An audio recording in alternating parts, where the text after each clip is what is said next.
जी, अस्सलाम वालेकुम। देश और परदेस से के तमाम देखने वाले, सुनने वाले, चाहने वाले दोस्तों को प्यार भरा सलाम। मैं हूँ अदील एहसान और वीडियो में जो देख रहे हैं ये जनाब मेरा बेटा राहील एहसान मौजूद है बरतानिया के शहर न्यू कैसल अपॉन टाइन के एयरपोर्ट पर, जहाँ से हम जनाब फ़्लाइट ले रहे हैं पुर्तगाल फ़ारो एयरपोर्ट की। तो ये तो जनाब हो गई जो वीडियो आपको सामने नज़र आ रही है। और आज की वीडियो में मैं आपको ये बताने जा रहा हूँ कि जो लोग पुर्तगाल आने के ख्वाहिशमंद हैं वो अक्सर ये पूछते हैं कि हम अगर पुर्तगाल आएँ तो हमारे पास कितने पैसे होने चाहिए कि हमें किसी किस्म की कोई तंगी का सामना ना करना पड़े, किसी मुश्किल का सामना ना करना पड़े। तो ये सवाल बहुत सारे लोगों से अक्सर सुनने को मिलता है कि हम जनाब अगर फैमिली के साथ आएँ तब हमें कितने पैसों की ज़रूरत है, और अगर हम अकेले आते हैं तो तब हमें कितने पैसों की ज़रूरत होती है। तो मैं कोशिश करूँगा कि आपको अपने जो थोड़ा सा मेरा तजर्बा है पुर्तगाल का, तो उसके हिसाब से आपको थोड़ा सा इसमें गाइडलाइन दे सकूँ कि आपके लिए क्या बेहतर रहेगा। तो देखें, अगर आप पुर्तगाल आ रहे हैं और अगर आप अकेले हैं तो एक अकेले शख्स का जो पुर्तगाल में रहने का जो ख़र्च है, ये आपको बेड स्पेस जो है शेयरिंग में, मिसाल के तौर पे अगर 3 बेडरूम वाला घर है और उसमें अक्सर ये देखने में आता है कि यहाँ पे 2 लड़के एक बेडरूम शेयर कर लेते हैं। तो उसमें जो है नॉर्मली यहाँ पर जो रेंट वगैरह लिया जाता है वो तकरीबन 2 से 300 यूरो तक कम अज़ कम चार्ज किया जाता है एक अकेले शख्स से। तो अगर आप रहाइश के हवाले से बात करें कि रहाइश बड़ी ज़बरदस्त है और किसी बहुत अच्छे एरिया पे है तो ऑफ़ कोर्स उसका जो रेंट है वो ज़्यादा होगा। तो लेकिन कम से कम यही 2 से 300 यूरो तक एक अकेले शख्स से चार्ज किया जाता है। और इसके अलावा आपके जो अदर एक्सपेंसेस हैं, जिसमें आपका फ़ूड वगैरह है, जिसमें आपकी ट्रांसपोर्टेशन है, तो कुल मिला के ये तकरीबन कोई 5 से 600 यूरो पर पर्सन जो है, ये महीने का जो है वो आपका एक्सपेंस बन जाता है। तो इसी हिसाब से अगर आप फैमिली के साथ आ रहे हैं तो ये सोचें कि आप शेयरिंग में जो है ये बहुत ही मुश्किल है। कोई भी इंसान जो है वो कभी पसंद नहीं करता कि मैं अपने बीवी बच्चों के साथ किसी के साथ अपना घर शेयर करूं। लेकिन प्रदेश में आकर यहाँ पर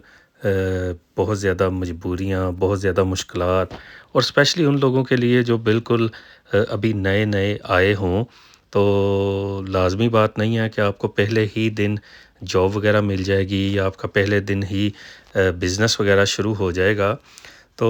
ऐसे तमाम अफ़राद जो फ़ैमिलीज़ के साथ आ रहे हैं, तो ज़ाहिर है उन्हें प्रॉपर घर चाहिए होता है। और अगर आजकल की सिचुएशन के हिसाब से पुर्तगाल में घर का जो किराया वगैरह देखा जाए तो ये एक घर जो है जो T1 जो 1 बेडरूम का है या T2 जो 2 बेडरूम का है, तो ये कम से कम आपको कोई 700 से 750 यूरो रेंट पर मिलता है। और मिल जाना घर का, ये भी समझ लें एक अब तो इसे गुड लक ही कहना चाहिए, क्योंकि ये इतनी आसानी से नहीं मिलता नए आने वालों के लिए। क्योंकि अगर आप स्टेट एजेंट वगैरह से किसी से रब्ता करते हैं तो वो आपसे इतने ज़्यादा डॉक्यूमेंट्स मांग लेगा जो कि किसी भी नए आने वाले के लिए अरेंज करना इंतहाई मुश्किल काम है। तो इसी हिसाब से अगर ये जो मैं घर के किराए की बात कर रहा हूँ, तो अगर 7 साढ़े 700 किराया है, प्लस इसमें बिल शामिल कर लें, प्लस इसमें फ़ूड एक्सपेंसेस और ट्रांसपोर्टेशन वगैरह, तो ये कुल मिला के ये तकरीबन बात कोई पहुंच जाएगी आपकी 1500 यूरो या इससे भी ऊपर। तो एक नया आने वाला जो शख्स है, चाहे वो फैमिली के साथ आ रहा है, तो ये तकरीबन मैं आपको बता रहा हूँ कि कम से कम 1500 यूरो, और अगर अकेला शख्स है तो वो तकरीबन कोई 500-600 यूरो पर मंथ।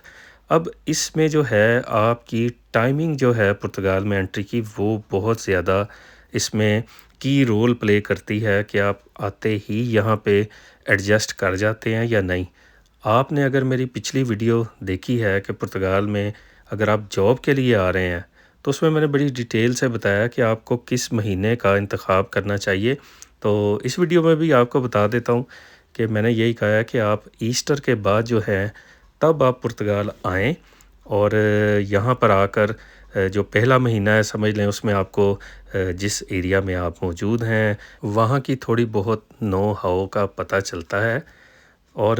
اس کے علاوہ پھر ظاہر ہے آپ باہر نکلتے ہیں، پھر آپ جاب وغیرہ سرچ کرتے ہیں، یا اگر آپ نے کوئی کسی قسم کا کوئی بزنس وغیرہ اسٹیبلش کرنا ہو تو اس میں بھی آپ ظاہر ہے پہلے 1-2 ماہ اچھی طرح سے ورکنگ کرتے ہیں، اور پھر جگہ کا انتخاب کرتے ہیں کہ جی ٹھیک ہے میں نے یہ کام کرنا ہے اور اس جگہ پہ میں کروں گا۔ تو اب آگے جو ہے یہ میں آپ کو یہ بتاتا ہوں کہ مہینے کا تو میں نے آپ کو بتا دیا کہ یہ تقریباً رفلی، تو اس کو آپ نے منیمم باٹم سمجھنا ہے، اس کو آپ نے میکسیمم نہیں سمجھنا۔ تو اس کے بعد اس میں اگر آپ مزید یہ ایڈ کر دیں کہ آپ جو ہے اگر صحیح ٹائم پہ پرتگال میں آ جاتے ہیں، جیسے میں نے بتایا کہ آتے ہی آپ کو جاب وغیرہ مل جاتی ہے، یا آپ کے بزنس وغیرہ کی یہاں پہ سیٹنگ ہو جاتی ہے، تو پھر اس حساب سے آپ نے کیلکولیشن کرنی ہے کہ آپ کو 1 سال کے لیے کتنے ایکسپنسز جو ہیں وہ ریکوائرڈ ہوں گے۔ لیکن اگر آپ سپٹمبر، اکتوبر، نومبر کے بعد آ رہے ہیں تو اگلے 4-6 مہینے آپ کے لیے کافی زیادہ سخت ہو سکتے ہیں، کیونکہ یہاں پہ جابز وغیرہ بہت کم ہوتی ہیں، اسپیشلی ٹورزم سیکٹر میں، اور اسی طرح سے بزنس بھی اس طرح اپنے پیک پہ نہیں ہوتے۔ تو میں اس میں یہی آپ کو کہوں گا کہ آپ کے پاس کم از کم سال کے ایکسپنسز ہونے چاہیے اگر آپ آف سیزن میں آ رہے ہیں۔ اور جیسے میں نے بتایا اگر ایک اکیلا شخص آ رہا ہے اور اس کا 500-600 یورو کم از کم جو ہے وہ مہینے کا خرچہ ہے، تو اس کے پاس جو ہے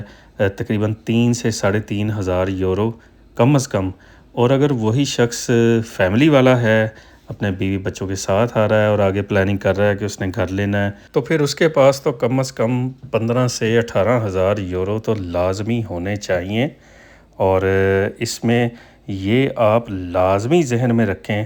کہ کسی قسم کی کوئی وکیل کی فیس شامل نہیں ہے، کسی کنسلٹنٹ کی فیس شامل نہیں ہے، کسی ایجنٹ کی فیس شامل نہیں ہے۔ تو اگر آپ ان میں سے بھی کسی شخص کو آگے کسی بھی معاملے میں انوالو کریں گے تو اس کے پیسے آپ نے الگ سے کیلکولیٹ کرنے ہیں، تو یہ کل ملا کے اچھے خاصے پیسے بن جاتے ہیں۔ تو میں تو خیر اسی لیے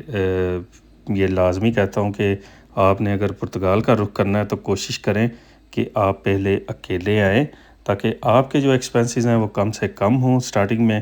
اور اس کے بعد جو ہے وہ آپ اپنی فیملی کسی بھی سٹیج پہ لے کے آ سکتے ہیں۔ اس سٹیج پہ جب آپ کو لگے کہ اب آپ کی پرتگال میں جو ہے وہ انکم کا جو سلسلہ ہے وہ بن چکا ہے، تاکہ آپ کو کسی قسم کی بھی کوئی بھی فائنینشلی چیلنجز کا سامنا نہ کرنا پڑے، اور آپ اپنے جو معاملات ہیں وہ بڑے سموتھلی پرتگال میں رن کر سکیں۔ تو یہ جناب میں نے کوشش کی ہے تھوڑا بہت ایکسپلین کرنے کی، تو مجھے امید ہے کہ آپ کو یہ انفارمیشن پسند آئی ہوگی۔ اپنا خیال رکھیے گا اور دعا میں یاد رکھیے گا۔ اللہ حافظ۔